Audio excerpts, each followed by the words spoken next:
Hello, everyone.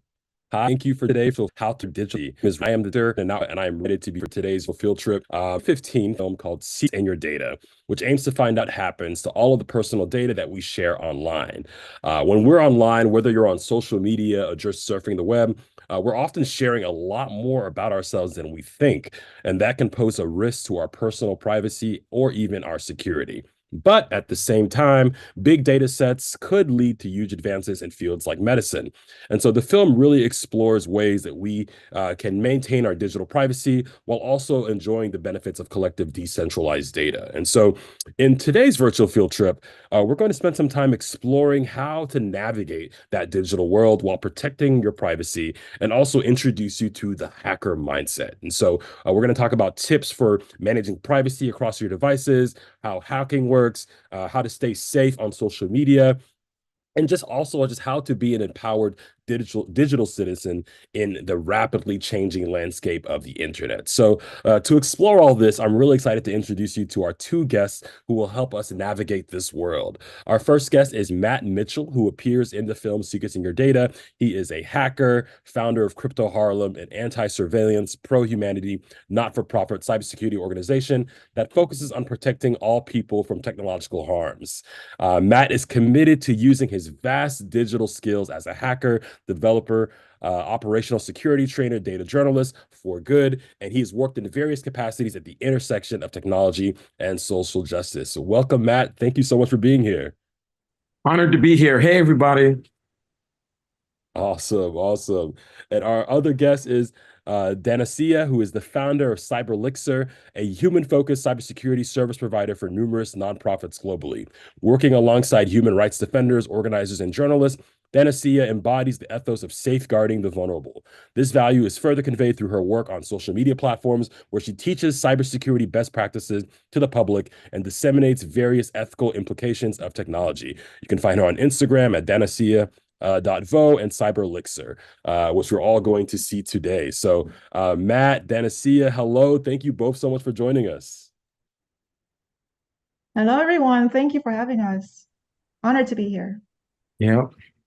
Awesome. So today we're going to start off with a presentation that Matt and Dennis are going to get into it, but just a couple of housekeeping tips. So before we jump in, if you have any questions for Matt and Dennis, please drop them in the Q&A section below or into the comment section on Facebook or YouTube, and we'll try to get to as many questions as possible by the end of this virtual field trip. And so please, we're going to first listen to a brief presentation, and so I'm going to transition it off to you two to start by sharing some of your tips and to learn a little bit more about who you are and how you got interested into this field. Okay. Take it away. How to protect your digital privacy. I'm Matt, and we can't wait to jump into this. We can not see you, but we can feel your presence, especially you in the back. So let's say next slide. Okay, so my name is Matt. My hacker name is Gemini Matt. I'm actually a Caribbean descent. My parents are from Trinidad and Grenada. So if any islanders are out there, just saying hello. I'm a hacker with decades of experience. I've been hacking for a very, very long time. Since I was probably not even in junior high school, I started developing these skills. And I even have a slide on how you can start and to develop these skills yourself. As Ralph has already told you, I'm the founder of CryptoHarlem, and we're not for profit. And what we do is we try to educate people to create the next generation of hacktivists, which are digital activists or people with a hacker mindset who can create positive change in a legal and safe way. And, I'm what spurred me to kind of become a hacktivist or a hacker myself is just witnessing different abuses of power, from bullying on the playground to things in work or in different institutions. And I thought, what can I do to make things more fair for folks? Because it's very important that everyone has a fair start, and we're kind and compassionate to all people everywhere. And my personal motto is encrypt, encrypt, encrypt. Next slide. Take it away, Danacea. Hi. Hi, my name is Danacea, and I'm from Vietnam. I went to universities here and got a degree in philosophy and master's in cybersecurity. I'm a cybersecurity expert and CEO of Cyberlixir. So through Cyberlixir, I teach personal cybersecurity and privacy to the public on Instagram. We also provide cybersecurity services to vulnerable organizations and community.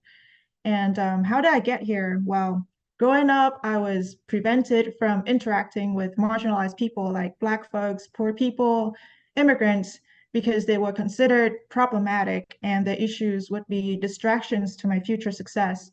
So in college, I got to know them as dining hall workers.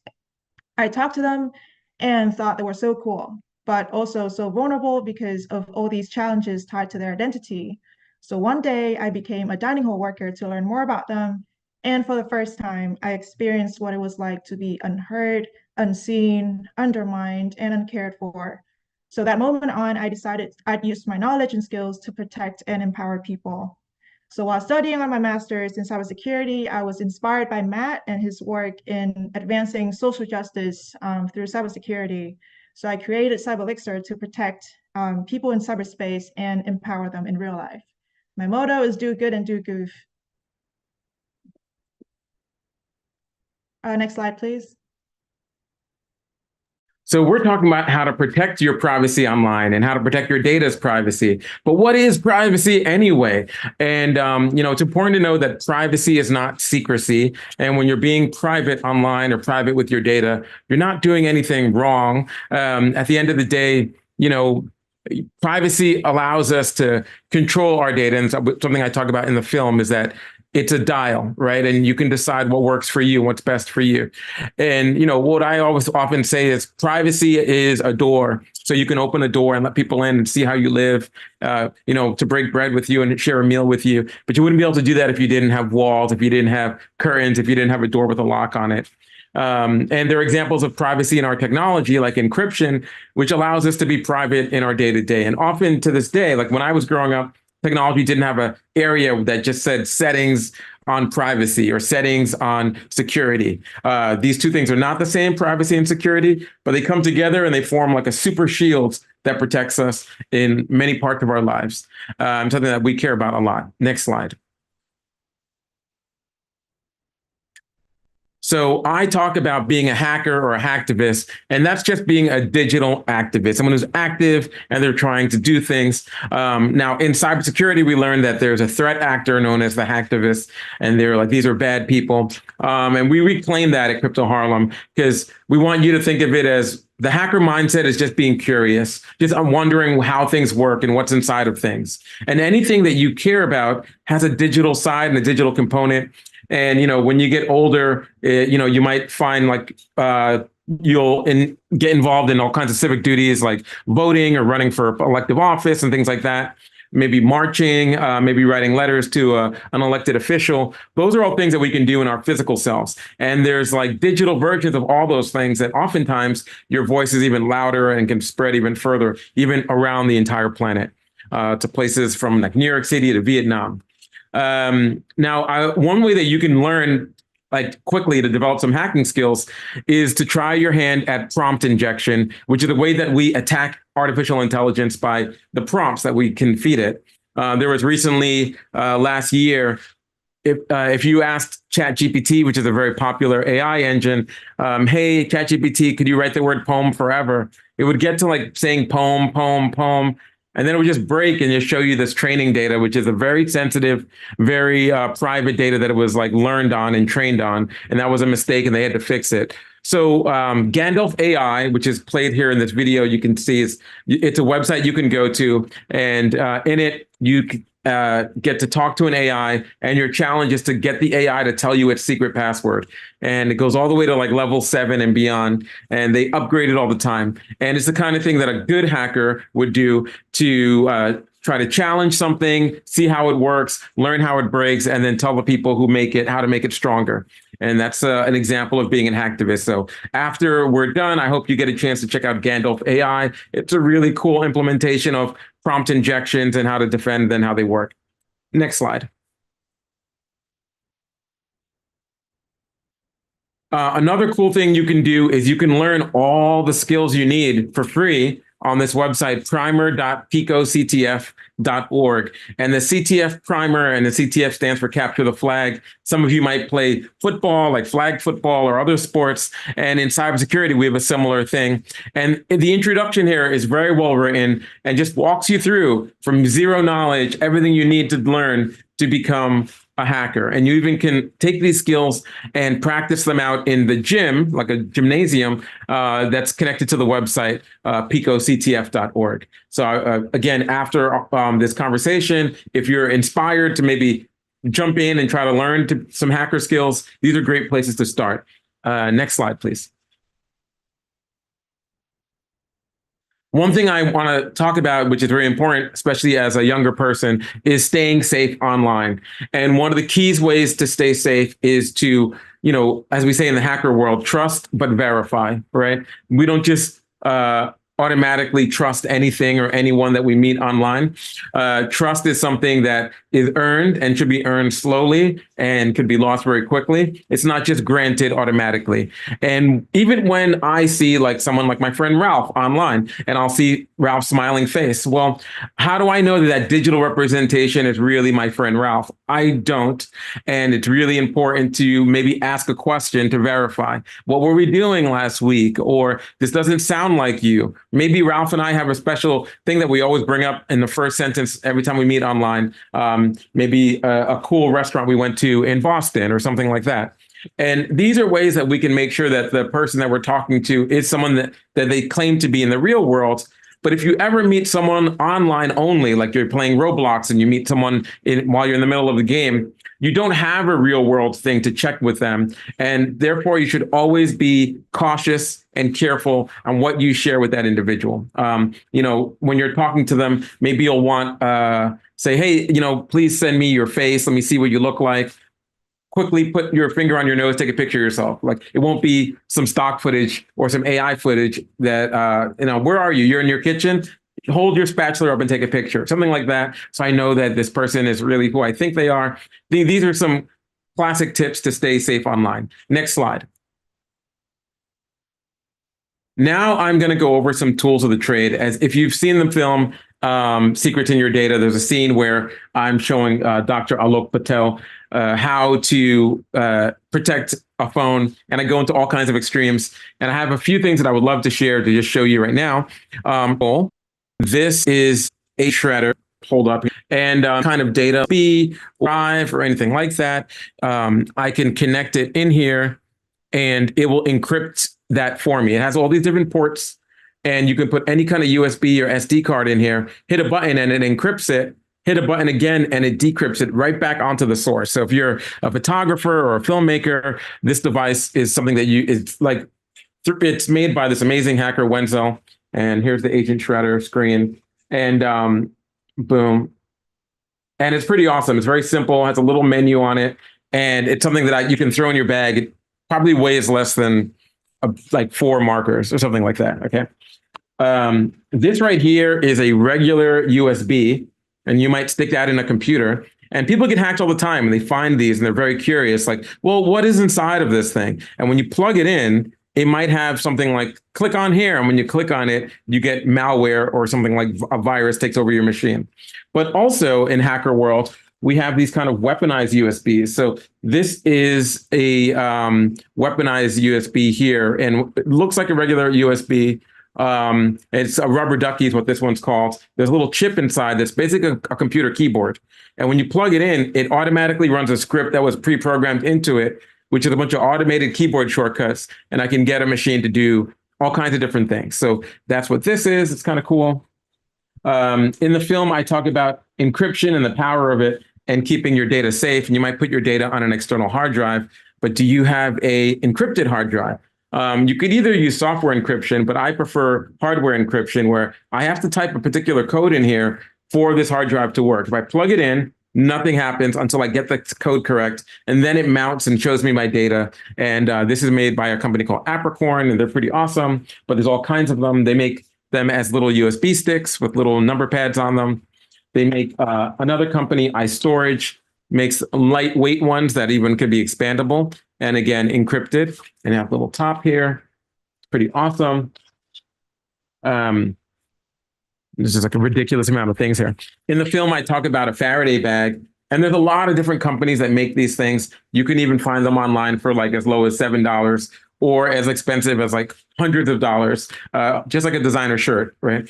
But they all work the same. You open it up, some kind of closure, Velcro, elastic, a button, and inside is basically tinfoil, but as a fabric, right?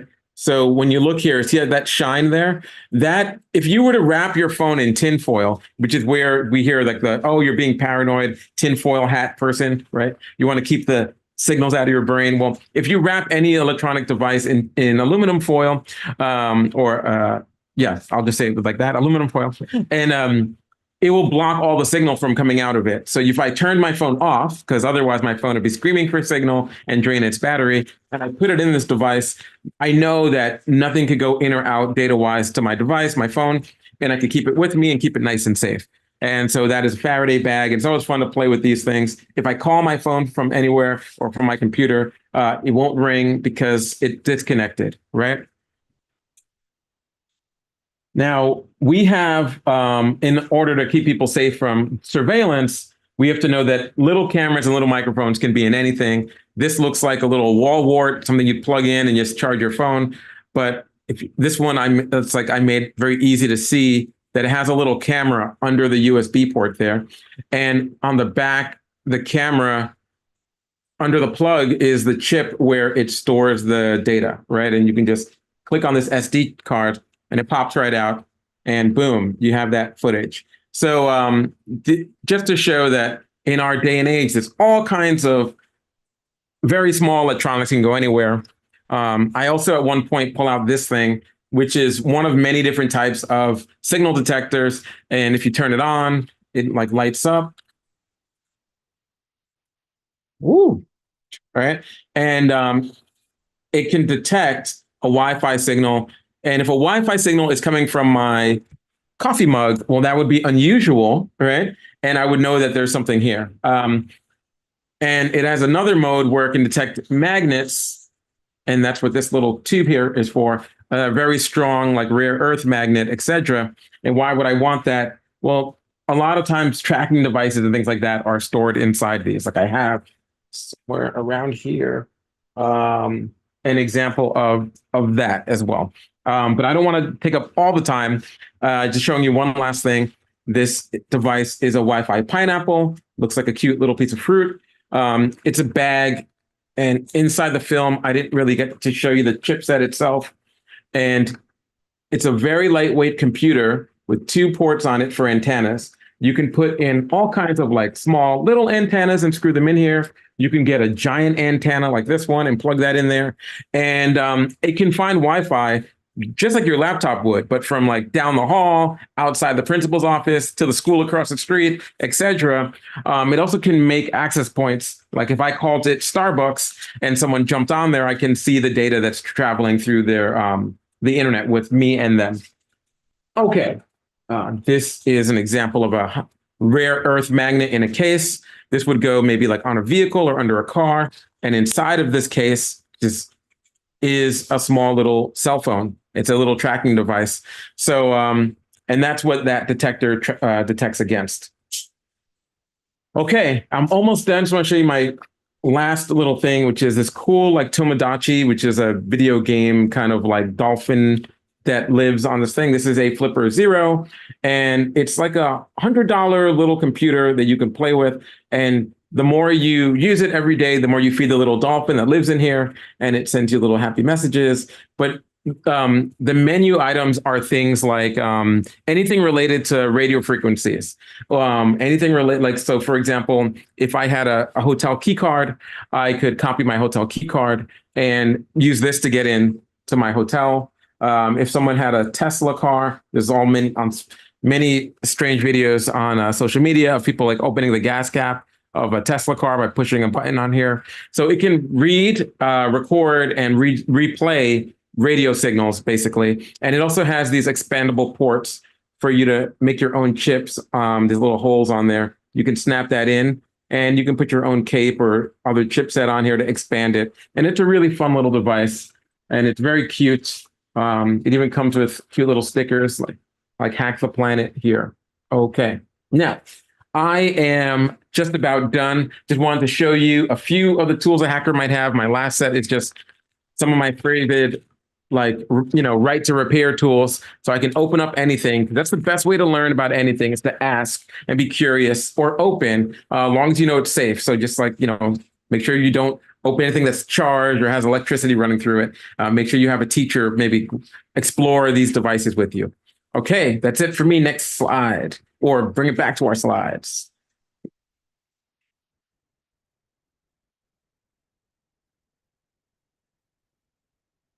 Next slide. All right, Danacea, your show. Thank you, Matt. That was amazing. All right, so I'm going to talk about social media and privacy because many of us use social media, right?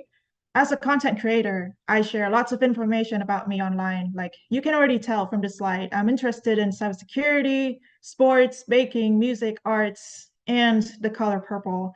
You think that I'm an open book, so why am I even talking about privacy? Next slide, please. So privacy is not about how much you share. It's about being in control of what people can know about you.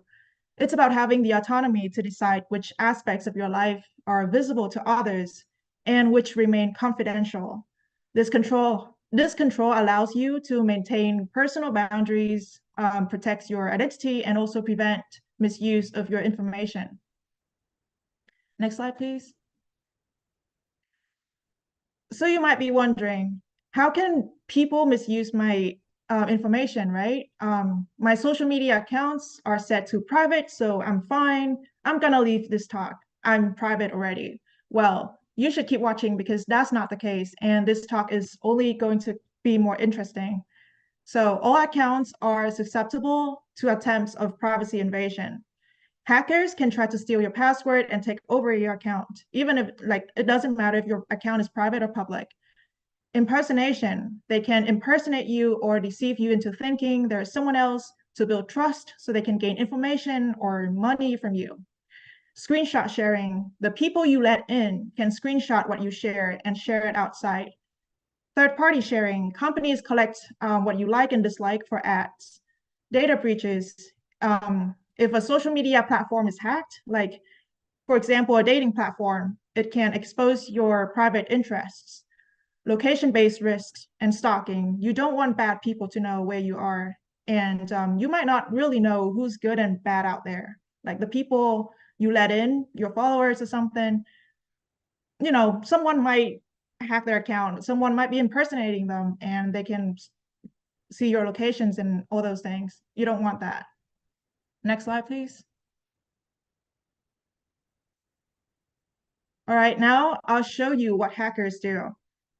Before you call the police, sorry, this is a hacking challenge.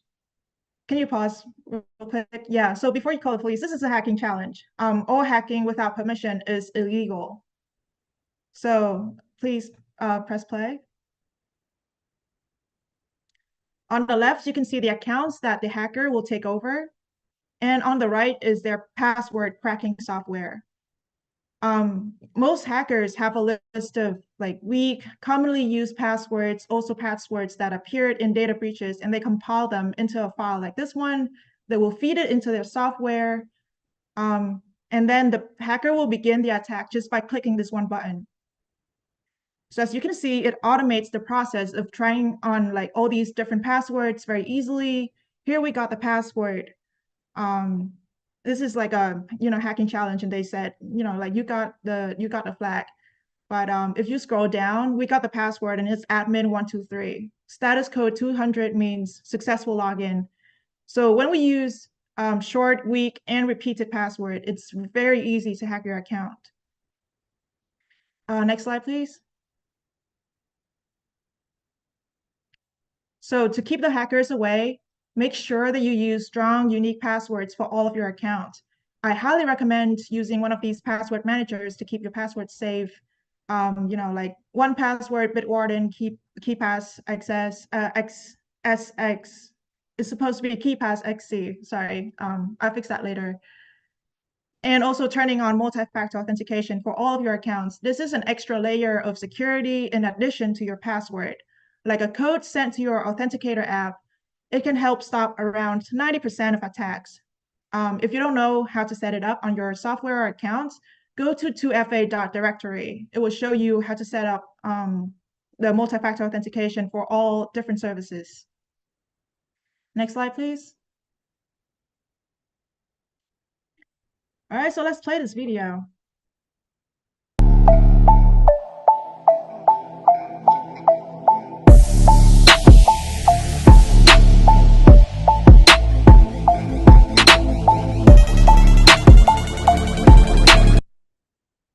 All right, so if I can change my look like that in real life, becoming a totally different person, imagine what people can do online with the help of technology like AI, deepfake, voice, and video, right?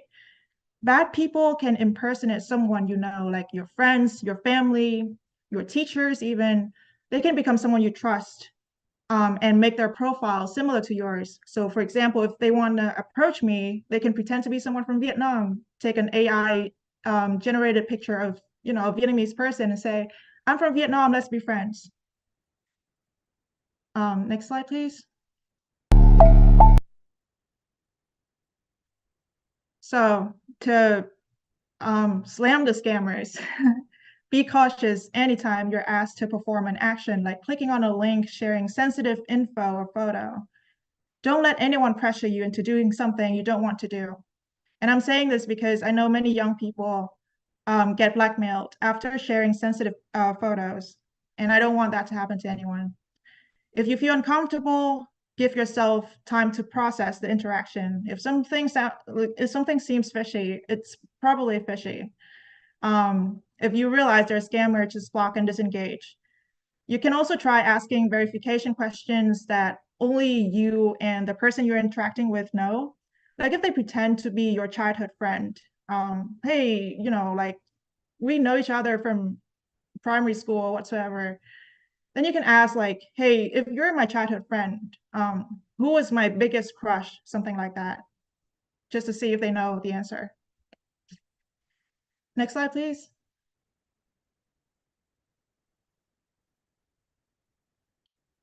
All right, so to share with care, mindful sharing on social media, you should ask yourself these questions. Would I be okay if everyone sees this? If everyone sees this? So even when you have a private account, like most people do, you should treat it like it's a public account because what you share can be screenshot and shared outside of, your circle. Does this post respect other people's privacy? So you might not want to post pictures, in front of your friend's house and let people know this is your friend's location. They might not want that. Or post pictures of other people without their consent. So ask for permission before doing so. Avoid sharing locations in real life. This will prevent you from physical security risks such as burglary or stalking. Know that you don't have to share everything. All right, what you do in real life is more important than what you share online. Next slide, please. What you share online leaves a digital footprint, so let's make it positive. Here are some tips for things you can share. You can teach people something like, did you know that Santa's last name is Monica? I didn't know that. I couldn't believe Santa got the whole street named after himself. That was a joke. And I share dad jokes on my social media all the time because other people wouldn't listen to them. Be kind and respectful in online interactions. Behind every device, behind every digital account is a human being with emotions and stories. You should share your hobbies. You can also share motivational messages. Most importantly, don't worry too much about being perfect on social media. Just have fun. Next slide, please. And Matt? Okay, yeah, this is where you can follow me because I'm Matt. And you can follow me on Instagram.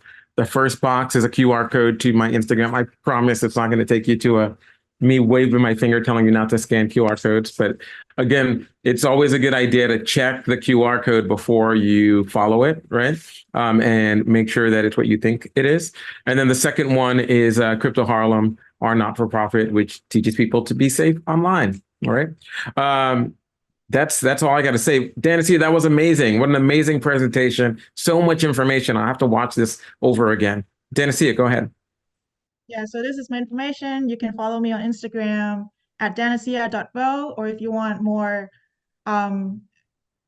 to see more like digital safety tips and how to stay safe online, how to be private online, then please feel free to follow Cyberlixir. I also respond to messages and stuff as well, so you can ask me questions there. Awesome. Thank you both so much. This was such an incredible presentation. I've learned so much, and I do have to say, I was kind of reminded of like a Batman scene where he's pulling out all the gadgets, getting ready to go out into Gotham City. And so, Matt, that was really, really exciting to just sort of see the actual physical tools of the trade that one might use to better prepare themselves and they stay fine. So I have some because I think of the importance of do with these for the purpose to where sort of use science, use technology to really navigate the world in a safe manner. And what do you all feel when it comes to thinking about how are we creating good digital citizenships? What do you think educators and teachers can do to better prepare students to be safe and really aware digital citizens? That's a great question, Ralph, on what parents and teachers and educators can do to, just have their students be safer online and be good digital citizens. I think it's about taking a lot of the rules that we follow in the real world about like fairness and kindness and compassion and empathy, but also safety and trust and logically linking them to our online behavior. I think oftentimes the person we are and what we would do if someone knocked on our door or rang our doorbell is not something we would do if someone sent us a message or a text in our favorite video game or online or website. And it's really about like staying in those practices, maybe slowing down a little bit and asking yourself some questions. And it's okay to push back. I think like that's where all safety begins, whether it's clicking on a link or revealing information. Danacea, how would you answer that? So I think that there are lots of new technology popping up all the time, especially with AI. And we see people get excited to try them out like really fast. Like I see this app that can transform my face into like an anime character or something, and I'm so excited to try it out. So I just like feed my images in there. But what a lot of people don't know is like all these apps, they're free, they're fun to use. They don't have strong security features because they try to roll it out so fast. So that is something that you should be mindful of. And also, like before downloading any app, make sure you read the privacy settings. Make sure you look into their make sure you read into their privacy policies, especially after this presentation. That companies are collecting your data, bad people are collecting your data. So make sure that you're aware of that because your data can be stored in some cloud, which is another word for other people's computer, and you don't want that. So be extra mindful when you try new technology. Yeah, absolutely. And when it comes, I mean, one of the things that you all mentioned was about the importance of, of reviewing privacy and acceptable use policies. And I'm just wondering, sort of, what do you think? I think what's sometimes challenging about those is that everything is sort of, you're automatically opted in, into, giving your privacy. What do you think needs to happen to sort of change that so that we have an orientation where instead of saying, your stuff is going to be here unless you, unless you sort of actively opt out. What do you think, would need to happen for us to change that orientation around sharing data with these companies? Well, that's a great question on what do we do to like get more control of how we share data and with these companies, and maybe making it that there are some rules on opt-out behavior. So by default, we're opted out instead of having to ask to be protected or to be opted out. And there are a lot of organizations that are working on different ways to do that. And countries around the world are looking at how to protect us as consumers and regular folks.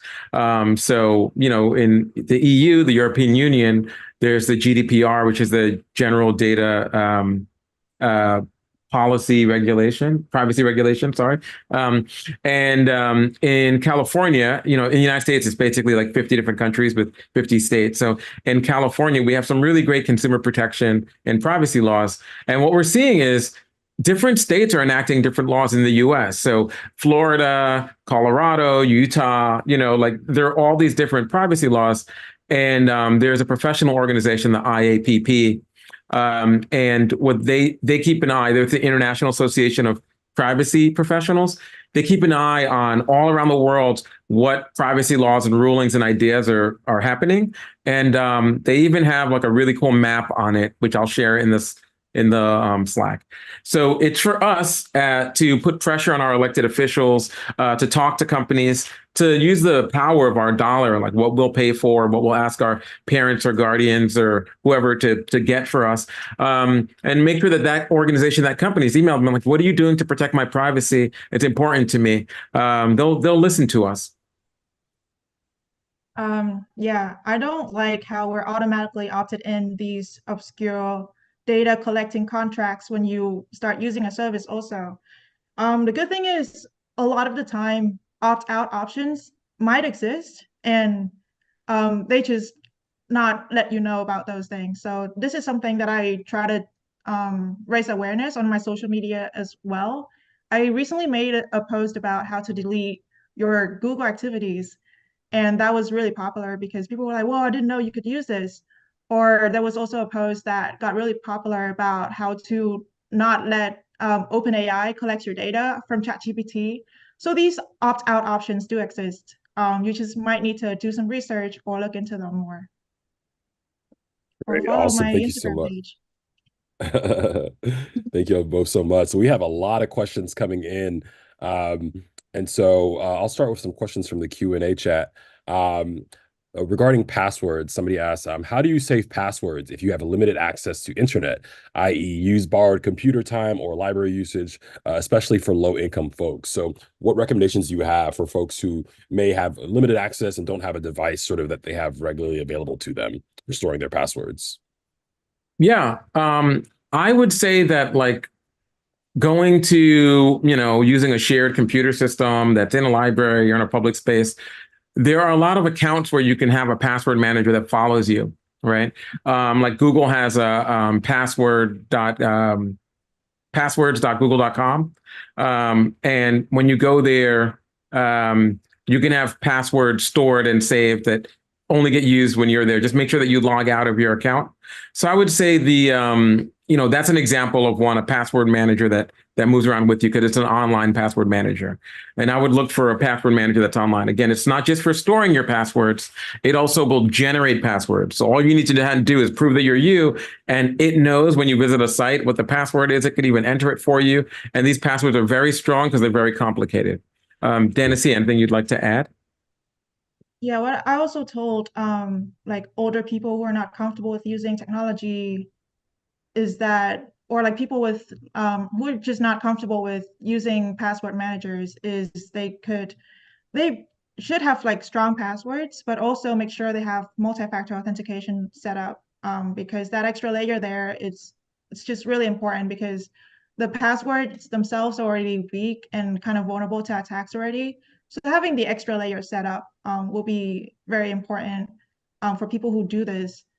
And setting this up basically just means like adding maybe your phone number in or your email in. Our preference as cybersecurity experts is having an authenticator app, but people who are not comfortable with technology or don't have a lot of access or don't know how to use authenticator apps might be reluctant to use them. So add your phone number in there and you get an extra code when someone tries to get into your account. Mm-hmm. Great. And that's actually a great transition, Danacea, to a question from a viewer about parents. So for my parents who are much older and don't use cell phone apps and limit themselves to just looking at websites, how can I help them be safer? So any general tips for folks who are concerned about parents Yeah. or older folks who are sort of navigating the internet? You want to take it first, Danacea? I've been always going first. Oh, what I do with my parents is because we trust each other, they shared like passwords, or like they trust me because I know cybersecurity. They trust me with their passwords. I kind of help set up cybersecurity layers for them, like multi-factor authentication, also storing the password, making sure they're strong.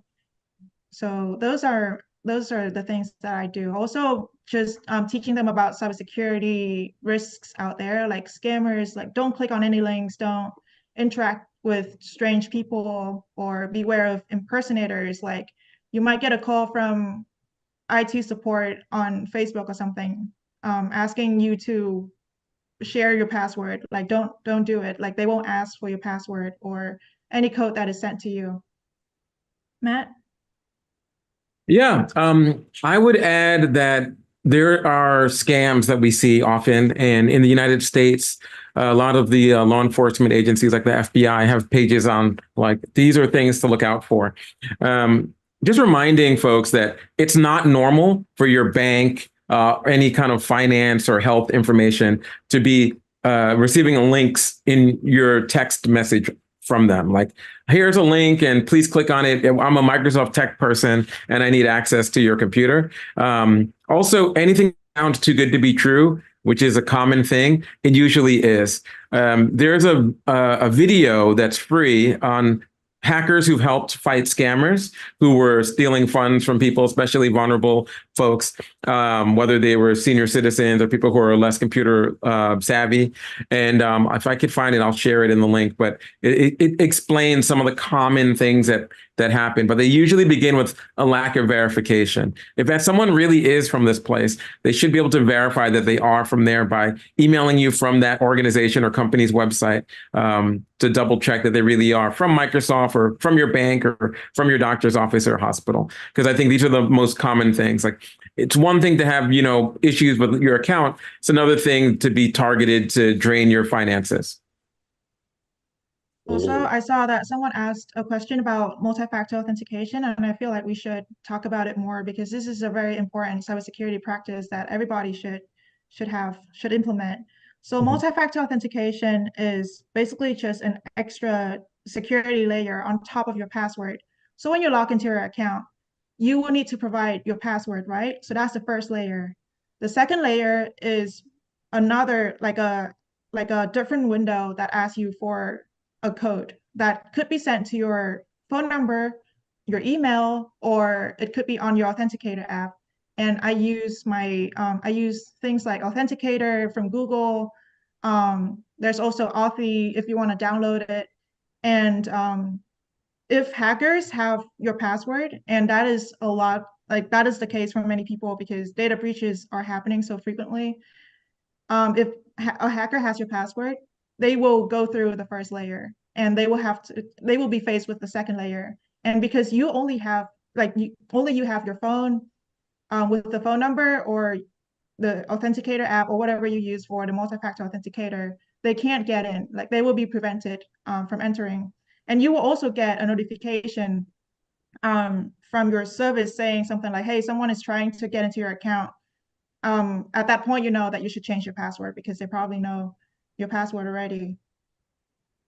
Yeah, and I would just add that, passwords do leak, and we do know that. And anyone who's setting up any website or company, they want you to sign up quickly, so they don't have a step about safety and security. They expect you on your own time to find out how to secure your account, and many of us do not do that. So this website that we've posted, the number 2, the letter F, and the letter A, 2fa.directory, just a list of some common services and websites. You type in like Google or Facebook, and it takes you to that document on the official site on how to strengthen your login, again, with something that's around you that only you would have, like this phone or this program, not something that someone can copy and paste like your password.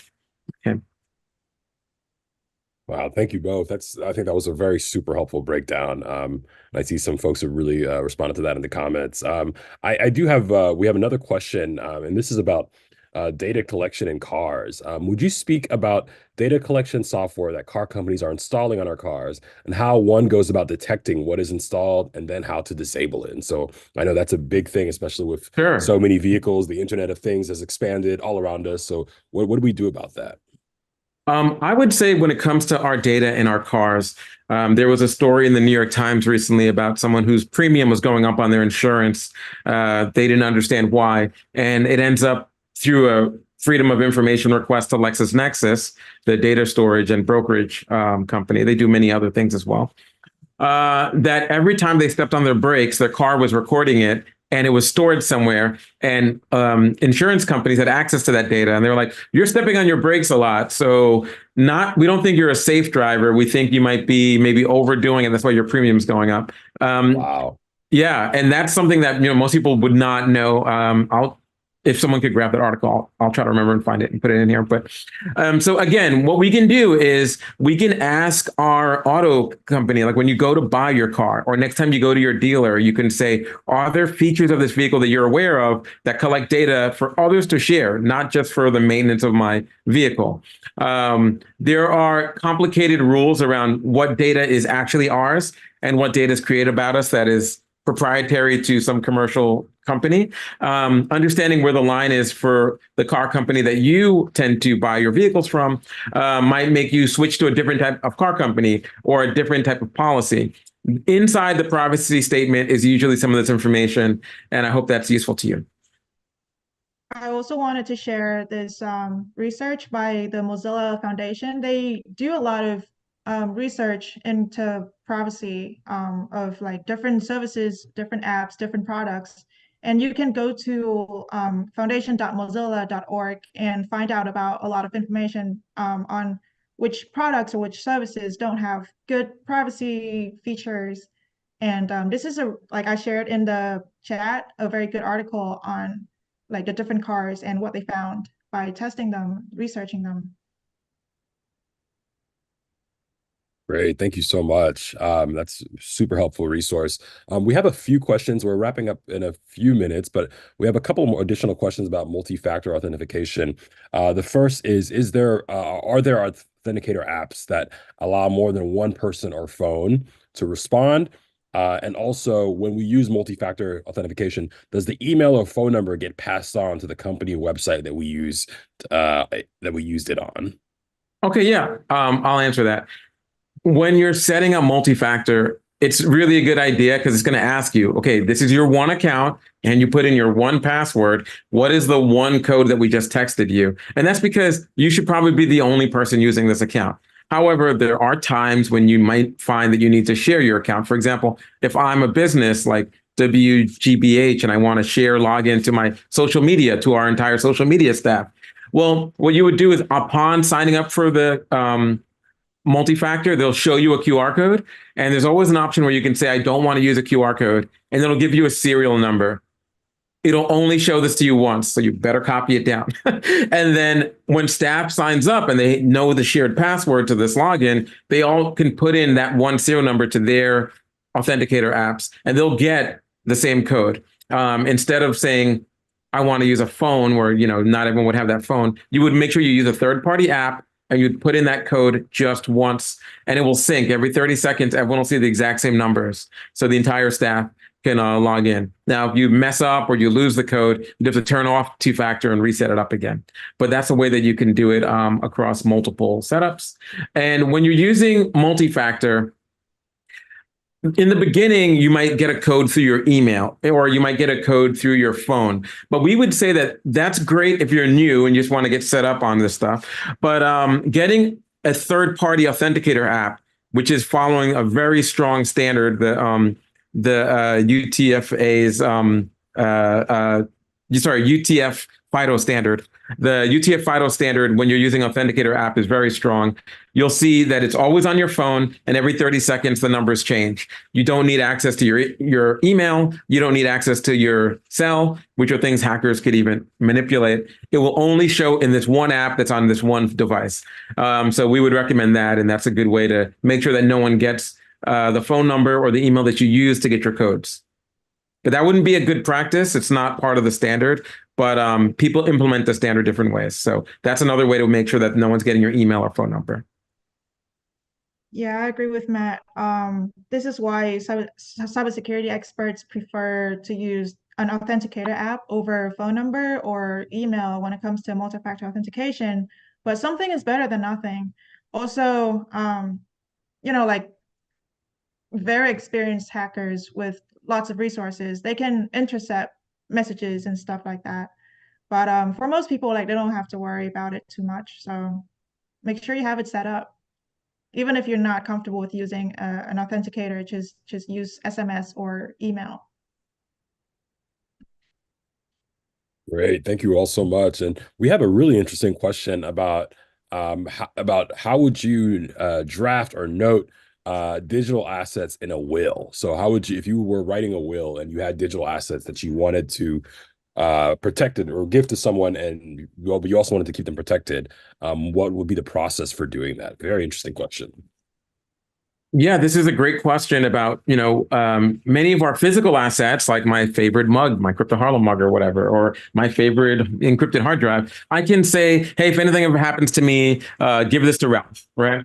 That seems like a pretty done deal. There's only one of these things and it's gone when it's gone. But digital assets are different. Like, what about my favorite emojis that are someplace, or some cryptocurrency that I store someplace, or even the login to my Facebook account? It's a good idea when you're setting up a living will, if you have time and you're actually being prepared, to think about what is a value that you want to share.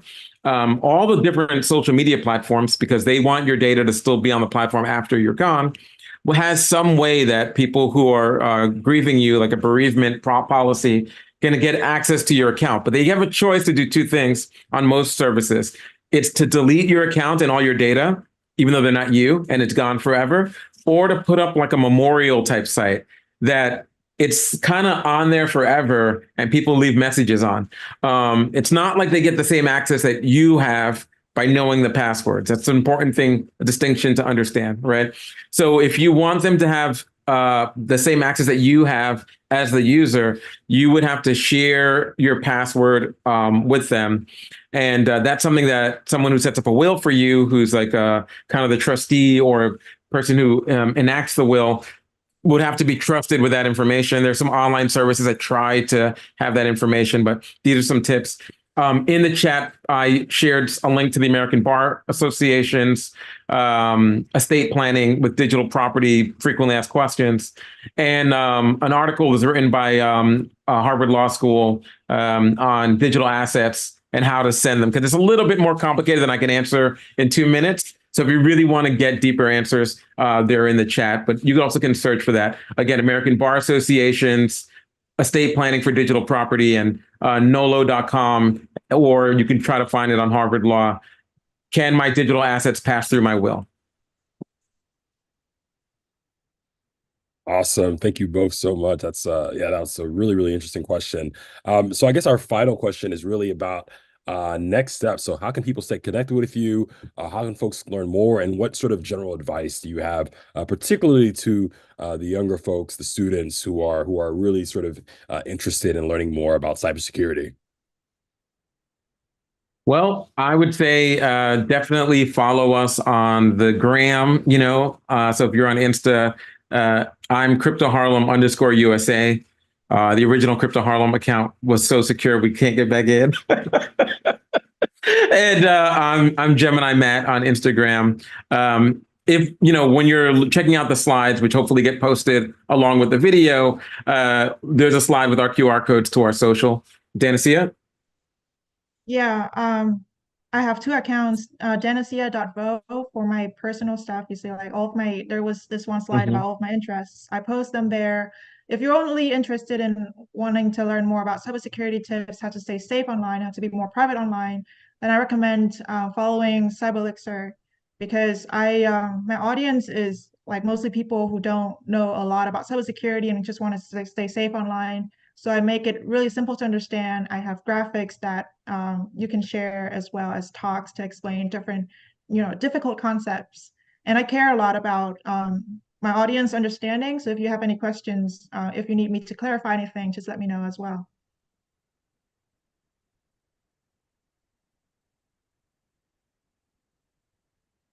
I am muted. Sorry about that. Um, but wow, this was just simply stellar. Thank you so much to everybody who joined and provided those questions.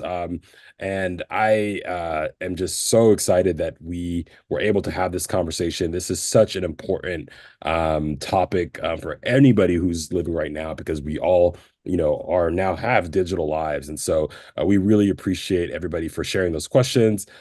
Big shout out and thank you to Matt Mitchell and Danacea Vo for sharing their time with us and their expertise. This has been such a pleasure to learn more, and I'm just so excited that you all were able to take the time to really provide this important information. I think the educators, the students, general audience members who are tuning in, I think everyone took something really valuable from this conversation, and so we appreciate you all and the work that you continue to do to help keep people safe online and to really promote a more sort of digital citizenship consciousness that really sort of understands privacy and security, and also promotes curiosity as well. I think that's a really important piece of how we sort of navigate this world.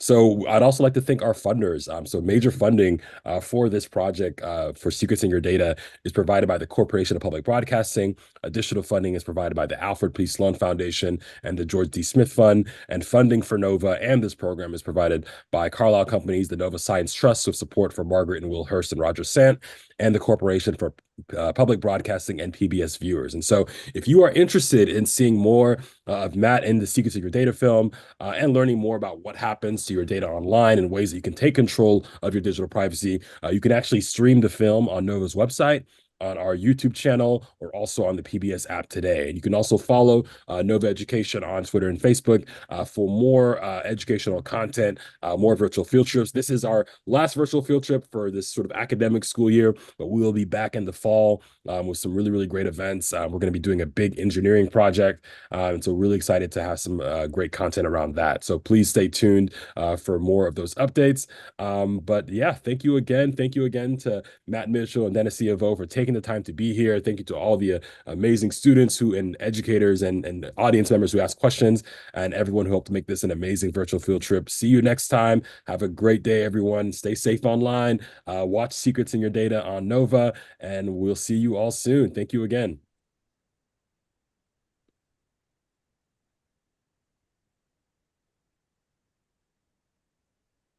LA, we're not seeing the screen. Could you? Yeah, okay, great.